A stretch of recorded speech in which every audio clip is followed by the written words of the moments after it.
ನಮಸ್ತೆ ಗೆಳೆಯರೆ. ಸಚಿನ್ ಒಬ್ಬರೇ ಯಾಕೆ ಕ್ರಿಕೆಟ್ಗೆ ದೇವರು? ಬೇರೆ ಯಾರೂ ಆ ಬಿರುದು ಗಳಿಸಲು ಸಾಧ್ಯವಿಲ್ಲವೇ? ಸಚಿನ್ ಕ್ರಿಕೆಟ್ ದೇವರಾಗಲು ಅವರು ಹೊಡೆದ ಶತಕಗಳು ಕಾರಣವೇ? ಅಥವಾ ಅವರು ಹೊಡೆದ 34,000ಕ್ಕೂ ಅಧಿಕ ರನ್ಗಳು ಕಾರಣವೇ? ಅಥವಾ ಭಾರತೀಯರ ಹುಚ್ಚು ಅಭಿಮಾನ ಕಾರಣವೇ? ಅಥವಾ ಇನ್ಯಾವುದಾದರೂ ಅದ್ಭುತ ವಿಷಯಗಳು ಅವರ ಬಗ್ಗೆ ತಿಳಿಯಲು ಇದೆಯೇ? ದೇವರು ಎಂಬ ಈ ಬಿರುದು ಕೇವಲ ಆ ಒಬ್ಬರಿಗೆ ಮಾತ್ರ ಸೀಮಿತವಾಗಿದ್ದು ಹೇಗೆ ಎನ್ನುವ ಪ್ರಶ್ನೆಗೆ ಇವತ್ತು ಉತ್ತರ ತಿಳಿಯಲು ಪ್ರಯತ್ನಿಸೋಣ ಗೆಳೆಯರೆ. ಸಚಿನ್ ಎಂದ ಕೂಡಲೇ ಕಣ್ಣ ಮುಂದೆ ಬರುವ ಮೊಟ್ಟ ಮೊದಲ ವಿಷಯಗಳೆಂದರೆ ಆ ಕೂಗು, ಅಸಂಖ್ಯಾತ ಅಭಿಮಾನಿಗಳ ಆ ಕೂಗು, ಸಚಿನ್ ಸಚಿನ್. ಮತ್ತೆ ಆ ಸಾಧನೆ, 100 ರನ್ಗಳನ್ನು 100 ಬಾರಿ ಹೊಡೆದ ಆ ಸಾಧನೆ. ಮತ್ತು ಆ ದಿನ 200 ರನ್ಗಳನ್ನು ಒಬ್ಬ ವ್ಯಕ್ತಿ ಮೊಟ್ಟ ಮೊದಲ ಬಾರಿಗೆ ODI ಫಾರ್ಮ್ಯಾಟ್ನಲ್ಲಿ ಬಾರಿಸಿದ ಆ ದಿನ. ಮತ್ತು ಕ್ರಿಕೆಟ್ ಅಭಿಮಾನಿಗಳಿಗೆ ಸಂತೃಪ್ತಿ ಕೊಟ್ಟ 2011ರ ವಿಶ್ವಕಪ್ ಗೆದ್ದ ಕ್ಷಣ. ಎಲ್ಲ ಕ್ರಿಕೆಟ್ ಆಟಗಾರರು ಸಚಿನ್ ಅವರನ್ನು ಅಂಬಾರಿಯಂತೆ ಹೊತ್ತು ಕುಣಿದಾಡಿದ ಆ ದಿನ ಮನದ ಸ್ಮೃತಿ ಪಟದಲ್ಲಿ ಬಂದು ಹೋಗುತ್ತದೆ ಸ್ನೇಹಿತರೆ. ಇಂತಹ ಸಚಿನ್ ಕ್ರಿಕೆಟ್ನಲ್ಲಿ ಹೆಮ್ಮರವಾಗಿ ಹೇಗೆ ಬೆಳೆದರು? ಅವರು ಬೆಳೆದು ಬಂದ ದಾರಿಯನ್ನು ಒಮ್ಮೆ ನೋಡೋಣ ಸ್ನೇಹಿತರೆ. ಮೊದಲನೆಯದು, ಬಾಲ್ಯದಲ್ಲೇ ಗುರುತಿಸಿಕೊಂಡ ತಾರೆ. ಸಚಿನ್ ಬ್ರದರ್ ಅಜಿತ್ ಸಚಿನ್ ತೆಂಡೂಲ್ಕರ್ ಅವರು ಸಚಿನ್ ಅವರನ್ನು ಕ್ರಿಕೆಟ್ ಜಗತ್ತಿಗೆ ಪರಿಚಯಿಸಿದರು. ಅದಾದ ನಂತರ ಸಚಿನ್ ತೆಂಡೂಲ್ಕರ್ ಅವರು ರಮಾಕಾಂತ್ ಆಚಾರ್ಯರ ಗರಡಿಯಲ್ಲಿ ತರಬೇತಿ ಪಡೆದರು. 14 ವರ್ಷಕ್ಕೆ ಫಸ್ಟ್ ಕ್ಲಾಸ್ನಲ್ಲಿ ಸೆಂಚುರಿ ಬಾರಿಸಿದರು. ಅದಾದ ನಂತರ 16ನೇ ವರ್ಷದಲ್ಲಿ ಸಚಿನ್ ಮೊಟ್ಟ ಮೊದಲ ಬಾರಿಗೆ ಇಂಟರ್ನ್ಯಾಷನಲ್ಗೆ ಪಾದಾರ್ಪಣೆ ಮಾಡಿದರು. ಅದರಲ್ಲೂ ಇಂಟ್ರೆಸ್ಟಿಂಗ್ ಅಂದರೆ ಅವರು ಆಡಿದ ಮೊದಲನೇ ಮ್ಯಾಚೇ ಪಾಕಿಸ್ತಾನದ ವಿರುದ್ಧ. ಅದರಲ್ಲಿ ಅವರು 6ನೇ ಕ್ರಮಾಂಕದಲ್ಲಿ 1989 ನವೆಂಬರ್ 15 ಕರಾಚಿಯಲ್ಲಿ ನಡೆದ ಪಂದ್ಯದಲ್ಲಿ ತಮ್ಮ ಮೊದಲನೇ ಬ್ಯಾಟಿಂಗ್ ಆರಂಭಿಸಿದರು. ಆಗ ಅವರು ಎದುರಿಸಿದಂಥ ಬೌಲರ್ಗಳು ಮಾರಕ ದಾಳಿ ಮಾಡ್ತಾಯಿದ್ರು. ಅವ್ರುಗಳಂದರೆ ಮೊದಲನೇದಾಗಿ ವಾಸಿಂ ಅಕ್ರಮ್, ಎರಡನೇದಾಗಿ ವಕಾರ್ ಯೂನಿಸ್ಗೂ ಈ ಮ್ಯಾಚು ಡೆಬ್ಯೂ ಮ್ಯಾಚ್ ಆಗಿತ್ತು. ಅದರಲ್ಲೂ ಅವರು ಬೌನ್ಸರ್ ಮೇಲೆ ಬೌನ್ಸರ್ ಸಚಿನ್ ತೆಂಡೂಲ್ಕರ್ಗೆ ಹಾಕ್ತಾಯಿದ್ರು.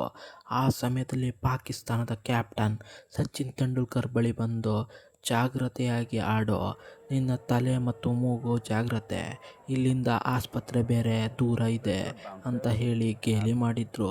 ಅದು ಅಲ್ಲದೆ ಪಾಕಿಸ್ತಾನದ ಅಭಿಮಾನಿಗಳು ಕೂಡ ಸಚಿನ್ಗೆ ಹಾಲು ಕುಡಿದು ಆಟಾಡಲು ಬಂದಿಯ ಪಾಪು ಎಂದು ಬ್ಯಾನರ್ಗಳನ್ನು ಹಾಕಿ ಛೇಡಿಸಿದ್ರು. ಇದನ್ನೆಲ್ಲ ಲೆಕ್ಕಿಸದೆ ಸಚಿನ್ ಬ್ಯಾಟಿಂಗ್ ಮಾಡಿದ್ರು. ಆದರೆ ಬೌನ್ಸರ್ ಸಚಿನ್ ಮೂಗಿಗೆ ಬಡಿಯಿತು. ಇದರಿಂದ ಸಚಿನ್ ಗಾಯಗೊಂಡರು ಹಾಗೂ ಅವರ ಮೂಗಿನಲ್ಲಿ ರಕ್ತ ಸಮೇತ ಬಂತು. ಆ ಸಮಯದಲ್ಲಿ ಇಂಡಿಯನ್ ಪ್ಲೇಯರ್ಸ್ ಸಚಿನ್ಗೆ ರಿಟೈರ್ ಹರ್ಟ್ ಆಗು ಎಂದು ಹೇಳಿ ಸಲಹೆ ಕೊಟ್ಟರು. ಆದರೂ ಇದನ್ನು ಲೆಕ್ಕಿಸದೆ ಸಚಿನ್ ಬ್ಯಾಟಿಂಗ್ ಮಾಡಿದ್ರು. ಈ ಮ್ಯಾಚಿನಲ್ಲಿ ಸಚಿನ್ 15 ರನ್ಗಳನ್ನು ಗಳಿಸಿ ವಕಾರ್ ಯೂನಿಸ್ಗೆ ಔಟ್ ಆದರು. ಆದರೂ ಇಲ್ಲಿ ಸಚಿನ್ ತಮ್ಮ ಕ್ರಿಕೆಟ್ನ ಆರಂಭವನ್ನು ಸ್ಟಾರ್ಟ್ ಮಾಡಿದ್ರು.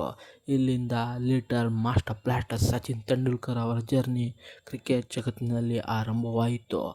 ಎರಡನೇದಾಗಿ, ಸಚಿನ್ ಆಧಿಪತ್ಯವನ್ನು ಕ್ರಿಕೆಟ್ ಸಾಮ್ರಾಜ್ಯದಲ್ಲಿ ಹೇಗೆ ಸ್ಥಾಪಿಸಿದರು? ಮೊದಲನೇದಾಗಿ, ODIನಲ್ಲಿ ಒಂದು ಟೀಮ್ 200 ರನ್ ಹೊಡೆದರೆ ಸಾಕೆನ್ನುತ್ತಿತ್ತು. ಅಂಥ ಸಮಯದಲ್ಲಿ ಸಚಿನ್ ಒಬ್ಬರೇ 200 ರನ್ ಹೊಡೆದು ಆ ಸಾಧನೆಯ ಗರಿಯನ್ನು ತಮ್ಮ ಮುಡಿಗೇರಿಸಿಕೊಂಡರು. ಅದಲ್ಲದೆ ಸಚಿನ್ ಒಬ್ಬರೇ 100 ಬಾರಿ 100 ಶತಕಗಳನ್ನು ಹೊಡೆದರು. ಇನ್ನು ಮುಂದುವರೆದು ಹೇಳುವುದಾದರೆ ಸಚಿನ್ 34,000ಕ್ಕೂ ಅಧಿಕ ರನ್ಗಳನ್ನು ಗಳಿಸಿದರು. ಸಚಿನ್ ಅವರನ್ನು ಇತರ ದಂತಕಥೆಗಳೊಂದಿಗೆ ಹೋಲಿಸಬಹುದು. ಆದರೆ ಅವರು ಯಾರೂ ದೇವರು ಯಾಕೆ ಆಗೋದಿಲ್ಲ? ರಿಕ್ಕಿ ಪಾಂಟಿಂಗ್ನ ಸಾಧನೆಯೇನು ಕಡಿಮೆಯೇ? ಅವರು ಕ್ಯಾಪ್ಟನ್ ಆಗಿ ವರ್ಲ್ಡ್ ಕಪ್ ಮೇಲೆ ವರ್ಲ್ಡ್ ಕಪ್ ಹೊಡೆದರು. ಲಾರಾ ಅವರ ಸಾಧನೆಯೇನು ಕಡಿಮೆಯೇ? ಲಾರಾ ಅವರು ಒಬ್ಬ ಅದ್ಭುತ ಪ್ರತಿಭಾವಂತ ಕ್ರಿಕೆಟ್ ಆಟಗಾರರು. ಅವರು 11,000ಕ್ಕೂ ಅಧಿಕ ರನ್ಗಳನ್ನು ಗಳಿಸಿದ್ರು. 10,000ಕ್ಕೂ ಅಧಿಕ ರನ್ಗಳನ್ನು ಟೆಸ್ಟ್ನಲ್ಲಿ ಹೊಡೆದಿದ್ರು. 400 ರನ್ಗಳನ್ನು ಟೆಸ್ಟ್ನಲ್ಲಿ ಚೆಚ್ಚಿ ಬಿಸಾಕಿದ್ರು. ಆದರೂ ಅವರ ಕನ್ಸಿಸ್ಟೆನ್ಸಿ ಸಚಿನ್ ತೆಂಡೂಲ್ಕರ್ ಅವರ ಕನ್ಸಿಸ್ಟೆನ್ಸಿಗಿಂತ ಸ್ವಲ್ಪ ಕಡಿಮೆ ಅನಿಸ್ತದೆ. ಹಾಗೆ ವಿರಾಟ್ ಕೊಹ್ಲಿ, ಕ್ರಿಕೆಟ್ಗೆ ಕಿಂಗ್ ಆಗಿರುವ ವಿರಾಟ್ ಕೊಹ್ಲಿ ಸಚಿನ್ ಅವರ 100 ಶತಕಗಳ ದಾಖಲೆಯನ್ನು ಒನ್ ಡೇಯಲ್ಲಿ ಮುರಿದು ಬಿಸಾಕಿದರು. ಆದರೂ ಅವರು ಕಿಂಗ್, ಆದರೆ ದೇವರು ಅಲ್ಲ. ಯಾಕೆ ಅಂತ ಹೇಳಿದರೆ, ಇತಿಹಾಸವನ್ನು ಸಚಿನ್ ಆಲ್ರೆಡಿ ಸೃಷ್ಟಿ ಮಾಡಿದ್ರು. ದಾಖಲೆಗಳನ್ನು ಯಾರು ಬೇಕಾದರೂ ಮುರಿಯಬಹುದೇ ವಿನಃ ಐತಿಹಾಸಿಕತೆಯನ್ನಲ್ಲ. ಆದ್ದರಿಂದ ಸಚಿನ್ ಒಬ್ಬರೇ ದೇವರು ಎಂದೆನಿಸುತ್ತದೆ ಗೆಳೆಯರೇ. ಮೂರನೆಯದಾಗಿ ನೋಡುವುದಾದರೆ ಭಾವನಾತ್ಮಕ ಸಂಬಂಧ. ಭಾರತ ಎನ್ನುವುದು ಭಾವನೆಗಳ ತವರು ಮನೆ. ನಮ್ಮ ದೇಶದ ಜನ ಭಾಷೆ, ಸಂಸ್ಕೃತಿಗಳಿಗಾಗಿ ಪ್ರಾಣ ಬಿಡ್ತಾರೆ. ಆಗ ಸಚಿನ್ ಎಂದರೆ ಕ್ರಿಕೆಟ್, ಕ್ರಿಕೆಟ್ ಎಂದರೆ ಸಚಿನ್. ಇನ್ನು ಸಚಿನ್ ಔಟ್ ಆದರೆ ಜನ ಟಿವಿ, ರೇಡಿಯೋಗಳನ್ನು ಆಫ್ ಮಾಡ್ತಿದ್ರು, ಸ್ಟೇಡಿಯಂನಿಂದ ಆಚೆ ಹೋಗ್ತಾ ಇದ್ರು. ಇನ್ನೇನಾದರೂ ಸಚಿನ್ ಬ್ಯಾಟಿಂಗ್ಗೆ ಬಂದರೆ ಜನ ಮೈಮರೆತು ಟಿವಿಗೆ ಅಂಟಿ ಕೂರುತ್ತಿದ್ರು. ಇಂಥ ದಿನಗಳನ್ನು ನಾವು ಅಂದು ನೋಡಬಹುದಿತ್ತು ಜನಗಳೇ. ಹಾಗೆ ಸಚಿನ್ ಎಂಬ ಪ್ರತಿಭೆ ಭಾರತದಲ್ಲಿ ಮೂಡಿ ಬಂದಿತು. Gods are born, not made. ನಾಲ್ಕನೇದಾಗಿ ನಾವು ನೋಡೋದಾದರೆ ಸಚಿನ್ ಒಬ್ಬ ಅದ್ಭುತ ಜೆಂಟ್ಲ್ಮ್ಯಾನ್. ಸಚಿನ್ ಅವರು ತಮ್ಮ ಬ್ಯಾಟಿನಿಂದ ಮಾಡಿದ ಮೋಡಿ ಅಷ್ಟಿಷ್ಟಲ್ಲ. ಸಚಿನ್ನನ್ನು ಎಷ್ಟೋ ಜನ ಸ್ಲೆಡ್ಜ್ ಮಾಡಿದ್ರು, ಅವರಿಗೆಲ್ಲ ಸಚಿನ್ ತಮ್ಮ ಬ್ಯಾಟಿನಲ್ಲೇ ಉತ್ತರ ಹೇಳಿದ್ರು. ಇದಕ್ಕೆ ಉದಾಹರಣೆ ಬಾರ್ಡರ್ ಗವಾಸ್ಕರ್ ಟ್ರೋಫಿ.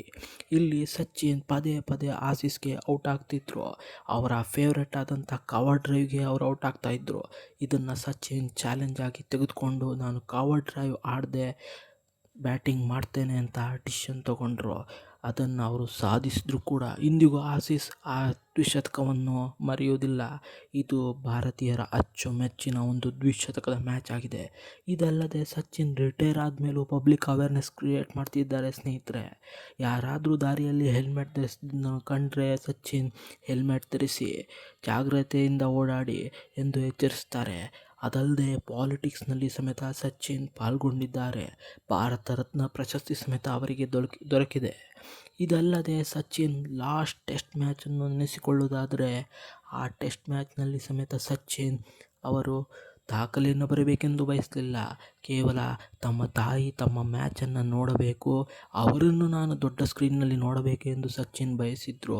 ಹಾಗೆ ಅವರ ತಾಯಿ ಸಮೇತ ಆ ಮ್ಯಾಚ್ಗೆ ಬಂದಿದ್ದರು. ಅಭಿಮಾನಿಗಳ ಕಣ್ಣು ತುಂಬಿತು. ಸಚಿನ್ ಅವರ ಕೊನೆ ಗಳಿಗೆಯನ್ನು ನೆನೆಸಿಕೊಂಡ್ರೆ ಅದನ್ನು ಎಂದಿಗೂ ಮರೆಯುವುದಿಲ್ಲ.